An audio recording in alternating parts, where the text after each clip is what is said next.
Hey guys, it's Duelin and I'm back with another video talking about Last Night on Earth. One of the games that if you've been here, you know that I love. It was in my top, I believe, 10 games of all time. It was in the top 20 video and I believe it made its way into the top 10.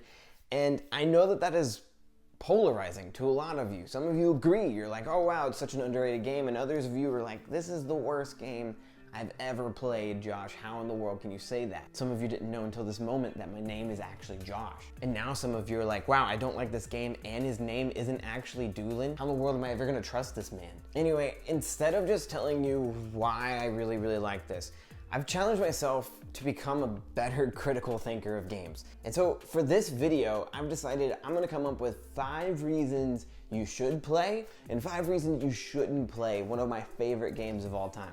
So just a quick rundown of the game.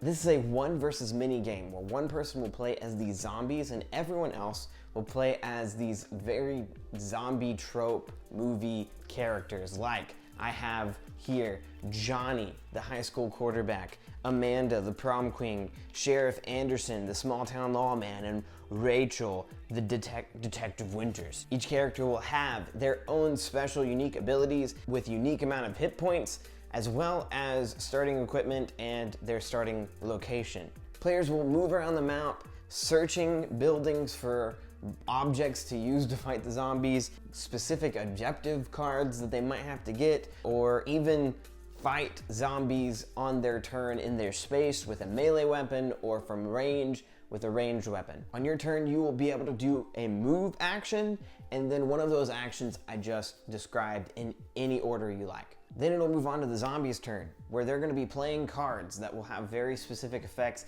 that always benefit them, and then also spawn new zombies and move their zombies around the map, trying to surround and attack the survivors. Depending on what scenario you picked, the sun track will start higher or lower, and every time both players take their turns, you will move the sun track down spaces until you either A, complete one of the objectives for winning, or the sun track reaches the sun space, and you'll need to read the scenario to decide who actually wins in that case. And this all leads me to the first thing that I like most about Last Night on Earth, which is that this game is very easy to teach and learn. There's not a whole lot of confusion as to what you're supposed to do, especially with the player cards in front of you explaining what you do on your turn and in what order.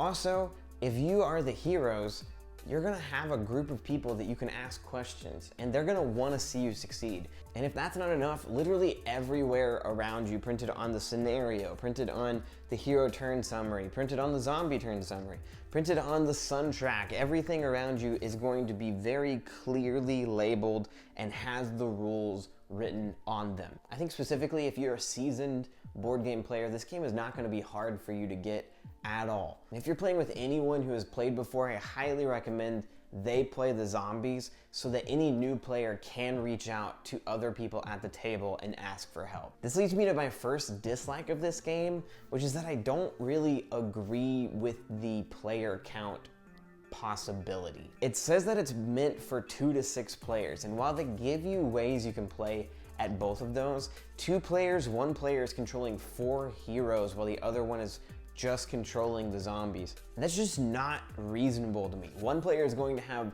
way too much that they need to do on their turn, and the zombie is going to be watching and waiting for this person to deal with 4 separate people on the board, 4 separate actions that they're gonna have to take.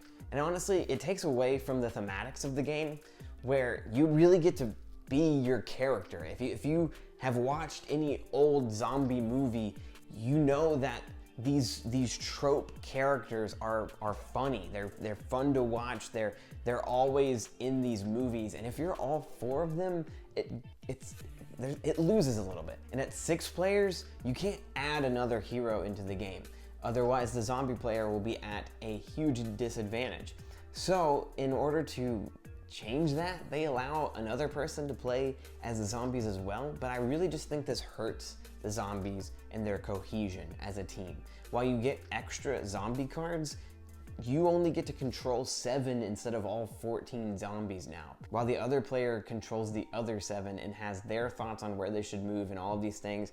And it's almost like you were to sit beside someone and you're gonna play 3-player chess, where one person plays chess normally and the other person, they're gonna work with you and choose to play chess, and they get to move pieces every other turn. It just doesn't work to me. I don't like that. So with that being said, 3 to 5 is your only player counts I think this game works well at. This all leads though to my next favorite thing about this game, which is that it's a great 1v everyone else game. I don't have a whole lot of those in my collection, but I love them every time I play them, and this game does it so well.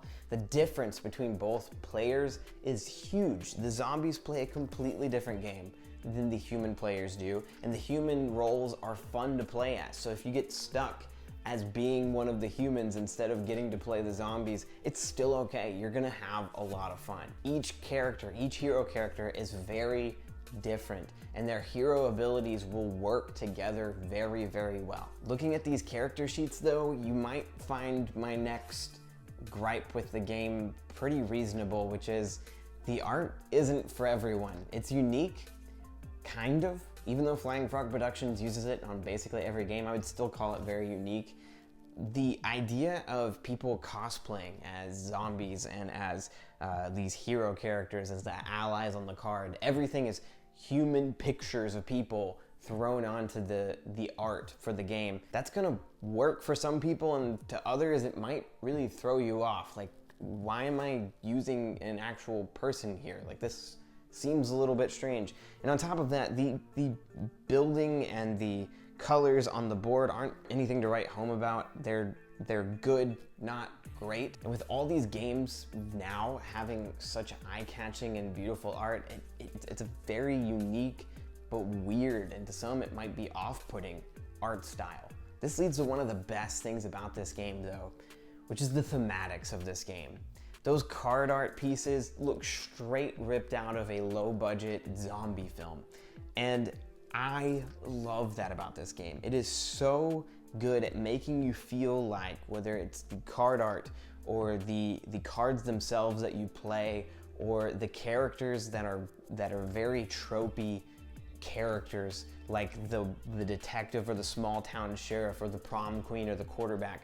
All of these characters will make you feel like you're in a movie, and that is so cool. If you can get to the point where you forget that you're playing a board game and you get lost in the theme of it, then it's a good game in my book. I love that this game does that. And to top it all off, they have a soundtrack.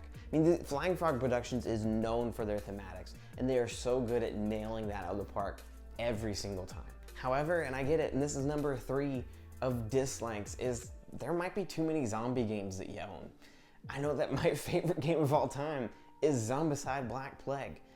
And it's hard to convince people that, hey, having multiple zombie games is a good thing. It's still worthy of being in your collection alongside others. And I got this game when it was the height of Walking Dead, pandemonium, where everyone was just wanting to get their hands on anything like zombie related. And so all my friends jumped in on it really quickly.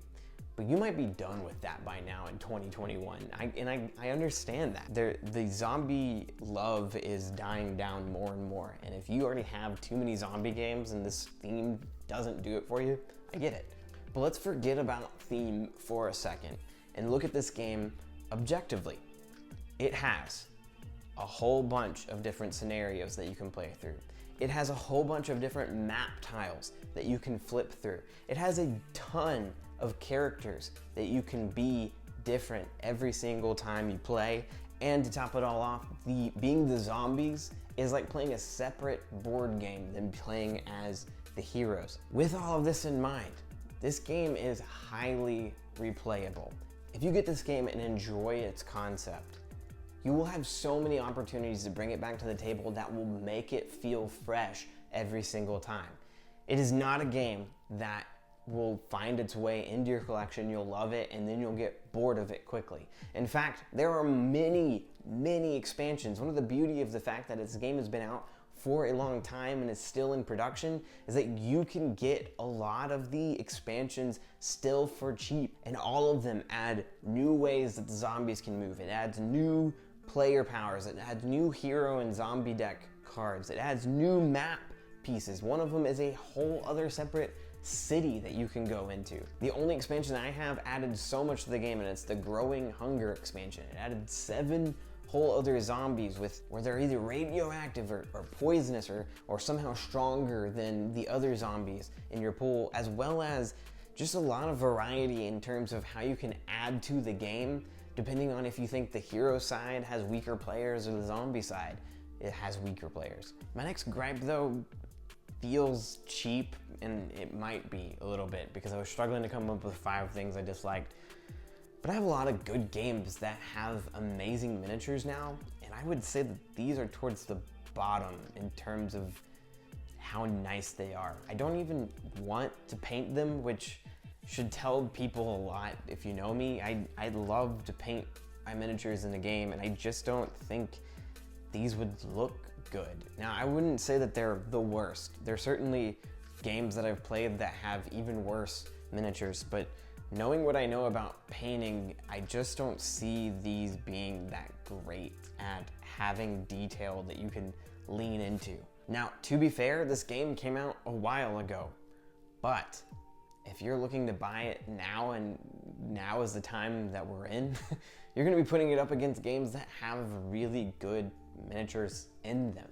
Now, to be fair though, and this isn't a plus, I mean, I'm not gonna include it in the pluses, this game isn't that expensive either. So the production value of other games might be better, but if you're gonna get a miniatures game, you're gonna be spending a lot more money on other games than this one. We're gonna move on to my 5th and final reason I think this is a very good game.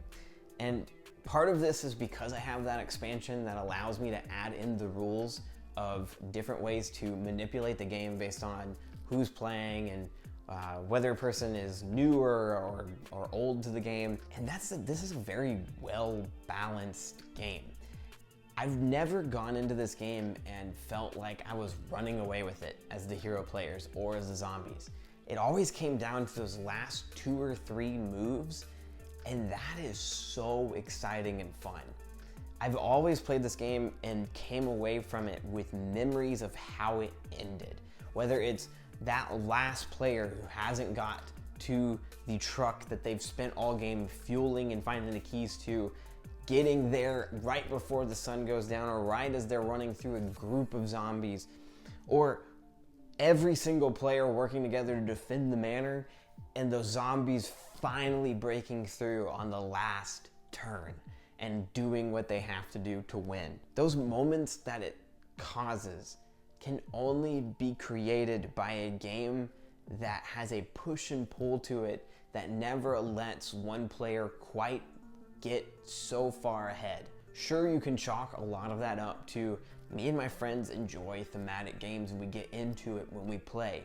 But if I'm running the way with any game, everyone checks out by the end of it, and that's never happened with this game. And then lastly, the 5th reason I think you might not like this game is the one that's most obvious to everyone, and I wanted to end on it, which is that this is an Ameritrash game through and through. It has tons of tiny bits that represent everything in every single type of scenario that it definitely didn't need in the game. And it's very, very luck-based. And so if you're the type of player that gets really, really competitive and gets frustrated when those rolls don't go your way or when your hand is bad, this game might not be for you. And if you're the type of player that can only play games because they want to compete against others in a very fair game, this game is definitely not for you. This game is highly thematic. It's very fun. It's very cooperative with the group at the table. And if you're a DM and you want to play as the zombies, I can't think of a better game for your group. They're gonna get into their characters and you are gonna have a lot of fun manipulating the board just like you would if you were DMing. It's very luck-based. It's definitely Ameritrash, but it is great. And if you are even slightly convinced that this game might be for you, I recommend giving it a try. You can probably find a copy on that somebody's trying to get rid of because it is kind of old, or you can just go online and I'm pretty sure it's only like 40 bucks, even though you get quite a few miniatures with the base game. And if you are convinced that you need to get it and you play it, please come back here and let me know what you think. I hope you guys have a great rest of your week. See you guys next time.